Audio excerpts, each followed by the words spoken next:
ಎಲ್ರಿಗೂ ನಮಸ್ಕಾರ. ನಾನು ನಿಮ್ಮ ವೀಣಾ ಸತೀಶ್. ಇವತ್ತು ಈವ್ನಿಂಗ್ ಸ್ನ್ಯಾಕ್ಸಿಗೆ ಬೆಸ್ಟ್ ರೆಸಿಪಿ ಅಂದರೆ ಕ್ಯಾಬೇಜ್ ಪಕೋಡ. ಬನ್ನಿ, ಕ್ಯಾಬೇಜ್ ಪಕೋಡ ಸುಲಭವಾಗಿ ಬೇಗ ಮಾಡುವಂತಹ ರೆಸಿಪಿ ಹೇಗೆ ಮಾಡೋದಂತ ತಿಳ್ಕೊಂಡು ಬರೋಣ. ಮೀಡಿಯಮ್ ಸೈಜಿನ ಒಂದು ಕ್ಯಾಬೇಜಲ್ಲಿ ಅರ್ಧ ಭಾಗದಷ್ಟನ್ನು ಮಾತ್ರ ನಾನಿಲ್ಲಿ ಯೂಸ್ ಮಾಡ್ತಾ ಇದ್ದೀನಿ. ಇದನ್ನು ಸ್ಲೈಸ್ ಆಗಿ ಈ ಥರ ತೆಳುವಾಗಿ ಕಟ್ ಮಾಡ್ಕೊತಾ ಬರಬೇಕು.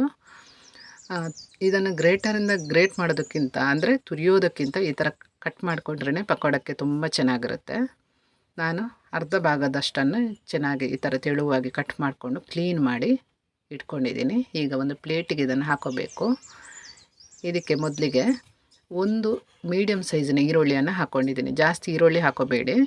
3/4 ಸ್ಪೂನಷ್ಟು ಉಪ್ಪು, 1 ಸ್ಪೂನಷ್ಟು ಅಚ್ಚ ಖಾರದ ಪುಡಿ ಚಿಲ್ಲಿ ಪೌಡರು, ಜೊತೆಗೆ ಒಂದು ಅರ್ಧ ಸ್ಪೂನಷ್ಟು ಅಜ್ವೈನ್ ಅಂದರೆ ಓಂ ಕಾಳಿದೆಯಲ್ಲ, ಅದನ್ನು ಕೈಯಲ್ಲಿ ಸ್ವಲ್ಪ ಉಜ್ಜಿ ಇದಕ್ಕೆ ಹಾಕೋಬೇಕು.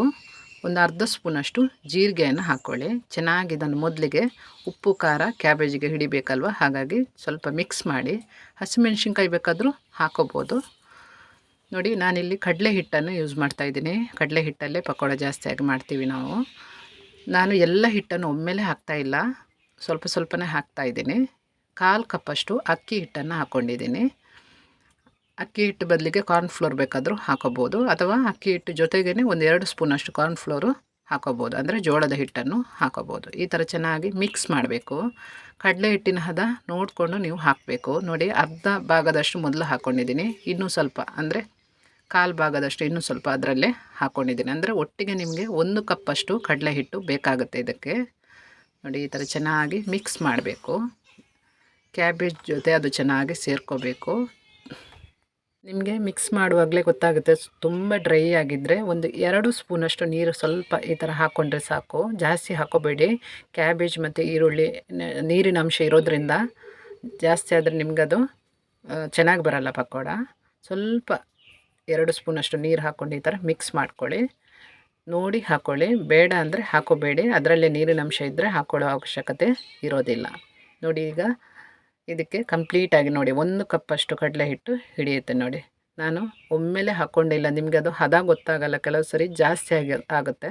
ಅದಕ್ಕೋಸ್ಕರ ಸ್ವಲ್ಪ ಸ್ವಲ್ಪನೇ ಹಾಕ್ಕೊಂಡು ಈ ಥರ ಮಿಕ್ಸ್ ಮಾಡಬೇಕು. ಈಗ ಇದು ಕಂಪ್ಲೀಟಾಗಿ ರೆಡಿಯಾಗಿದೆ. ಈಗ ಎಣ್ಣೆಯನ್ನು ಬಿಸಿ ಮಾಡೋಕ್ಕೆ ಇಡಬೇಕು. ಇಲ್ಲಿ ನಾನು ಕುಕ್ಕಿಂಗ್ ಆಯಿಲ್ ಅಂದರೆ ಸನ್ಫ್ಲವರ್ ಆಯಿಲನ್ನು ನಾನಿಲ್ಲಿ ಯೂಸ್ ಮಾಡಿದ್ದೀನಿ. ಎಣ್ಣೆ ಚೆನ್ನಾಗಿ ಬಿಸಿಯಾದ ನಂತರ ಈ ಥರ ಸ್ವಲ್ಪನೇ ತಗೊಂಡು ಸ್ವಲ್ಪ ಪ್ರೆಸ್ ಮಾಡಿ ಚಟ್ಟೆಯಾಗಿ ಈ ಥರ ಬಿಡಬೇಕು. ಉಂಡೆ ಮಾಡ್ಕೊಂಡು ಬಿಡಬೇಡಿ, ಒಳಗಡೆ ಅದು ಚೆನ್ನಾಗಿ ಬೇಯೋದಿಲ್ಲ. ಈ ಥರ ಸ್ವಲ್ಪ ಕೈಯಲ್ಲಿ ಪ್ರೆಸ್ ಮಾಡಿ ಈ ಥರ ನಾವು ಎಣ್ಣೆಗೆ ಬಿಟ್ಟರೆ ನಿಮಗೆ ಬೇಗ ಬೇಯುತ್ತೆ. ಅದು ಕೂಡ ತಿನ್ನೋಕ್ಕೂ ಚೆನ್ನಾಗಿರುತ್ತೆ. ನೋಡಿ, ಈ ಥರ ಸ್ವಲ್ಪ ಪ್ರೆಸ್ ಮಾಡಿಬಿಟ್ರೆ ಆಯಿತು. ತುಂಬ ಬೇಗ ಬೇಯುತ್ತೆ ಇದು, ಏನು ಜಾಸ್ತಿ ಟೈಮ್ ಹಿಡಿಯಲ್ಲ. ಚೆನ್ನಾಗಿ ಕ್ಯಾಬೇಜ್ ಮತ್ತು ಈರುಳ್ಳಿ ಹಿಟ್ಟಿನ ಜೊತೆ ಸ್ವಲ್ಪ ಅದು ಬೇಯಬೇಕಲ್ವ, ಅದಕ್ಕಾಗಿ ಮೀಡಿಯಮ್ ಫ್ಲೇಮಲ್ಲಿ ಇಟ್ಟು ಬೇಯಿಸಬೇಕು. ನಾವು ಫಸ್ಟಿಗೆ ಹಾಕ್ತೀವಲ್ವ, ಆಗ ಹೈ ಫ್ಲೇಮ್ ಇರಬೇಕು. ಎಲ್ಲ ನಿಮಗೆ ಪಕೋಡ ಎಲ್ಲ ನಾವು ಬಿಡ್ತೀವಲ್ವ ಎಣ್ಣೆಯಲ್ಲಿ, ಬಿಟ್ಟ ನಂತರ ಮೀಡಿಯಮ್ ಫ್ಲೇಮಲ್ಲಿ ಈ ಥರ ಬೇಯಿಸಬೇಕು. ತುಂಬ ಒಮ್ಮೆಲೆ ಹೈ ಫ್ಲೇಮಲ್ಲಿ ನೀವು ಬೇಯಿಸ್ತಾ ಹೋದರೆ ಬೇಗ ಕೆಂಪಾಗುತ್ತೆ, ಒಳಗಡೆ ಹಿಟ್ಟು ಹಸಿ ಹಸಿನೇ ಇರುತ್ತೆ. ಅದಕ್ಕೋಸ್ಕರ ಮೀಡಿಯಮ್ ಫ್ಲೇಮಲ್ಲಿ ಇಡಬೇಕು.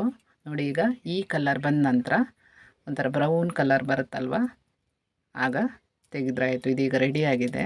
ನೀವು ಕ್ಯಾಬೇಜ್ ಜೊತೆ ಕ್ಯಾರೆಟನ್ನು ಬೇಕಾದರೂ ಹಾಕ್ಕೊಂಡು ಈ ಪಕೋಡನ ಮಾಡ್ಕೋಬೋದು, ತುಂಬ ಚೆನ್ನಾಗಿರುತ್ತೆ. ಟ್ರೈ ಮಾಡಿ ನೋಡಿ ಬೇಕಾದರೆ. ಇಲ್ಲೀಗ ನಾನು ಇನ್ನೊಂದು ಸರಿ ನಿಮಗೆ ಹಾಕಿ ತೋರಿಸ್ತಾ ಇದ್ದೀನಿ.